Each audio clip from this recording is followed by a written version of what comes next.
Salut les amis, on se retrouve pour une nouvelle vidéo sur Dragon Ball. Et putain, d'habitude je suis pas du genre à parler des spoilers, mais là faut avouer que les titres et les résumés qui ont été dévoilés sur db-z.com ou alors Dragon Ball Ultimate m'ont donné une érection cosmique. À mon avis, j'ai pénétré la couche d'ozone. Et oups, désolé pour le trou. Enfin bref, je vais pas m'attarder sur tous les titres dévoilés, mais sur un en particulier, l'épisode 100 de Dragon Ball Super. Et bordel, le spoiler m'a scotché, du genre dans le même épisode t'as le droit à un ascenseur émotionnel. Et franchement, t'es pas prêt bro. KO, la combattante enragée se déchaîne. Voici le titre de l'épisode 100 de Dragon Ball Super. Mais attends, ne bouge pas, le résumé est encore plus explicite. La date de diffusion est programmée pour le 23 juillet 2017. L'univers 7 accuse sa première défaite avec Krillin. Pendant ce temps, Caulifla et Calais de l'univers 6 demandent à Goku comment se transformer en Super Saiyan Blue. Voyant Caulifla focalisé sur comment se transformer, Calais devient jalouse de Goku. Et 3 petits points. Et bah tu devines la suite, Calais va se transformer en SSJ Berserker, péter les plombs, casser des bouches et choquer tout le monde. Mais perso c'est pas le truc que je retiens le plus dans le synopsis. Vous n'êtes pas sans savoir que Caulifla est caractérisée comme une génie de l'univers 6. Madame t'a claqué le Super Saiyan comme tu claques des doigts pour défaire un soutien-gorge. Mais au final c'est pas choquant car les soldes du Super Saiyan étaient présentes dans Dragon Ball Z avec Goten et Trunks. Alors ma foi pourquoi pas dans Dragon Ball Super. Après personnellement j'ai rien contre son évolution accélérée car au final un génie c'est quelqu'un qui a des facultés ou des facilités plus élevées que ses congénères.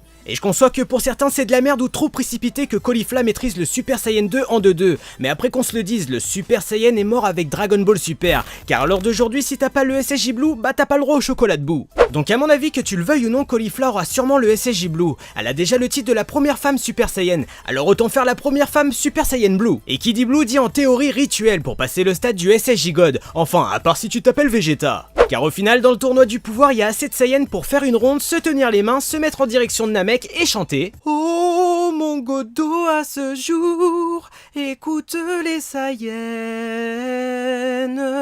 m'amène. Après tout ça ce sont que des suppositions et peut-être que Caulifla n'arrivera même pas à choper le SSJ Blue. Mais vous savez avec Dragon Ball Super tout est possible. On a quand même eu Vegeta qui danse pour un bingo ou Vegeta qui fait de la cuisine. Après les spoilers de l'épisode 100 laissent entrevoir une alliance entre l'univers 6 et l'univers 7. Et ça paraît logique car au final même si on connaît la rivalité entre Beerus et Champa, il faut pas oublier que les deux sont frères. Et honnêtement qui voudrait faire du mal à son frère de sang? Enfin vous l'aurez compris, le tournoi nous réserve de belles surprises. Après reste à voir comment tout ça va être ficelé. Mais dans tous les cas on peut déjà dire RIP Krillin. Voilà les amis, la nouvelle vidéo se termine, j'espère qu'elle vous aura plu. Dites-moi par commentaire si vous pensez que Caulifla va passer le stade du SSJ Blue, de faire péter les likes et surtout abonnez-vous à la chaîne YouTube. Sur ce, moi je vous laisse, tchuss!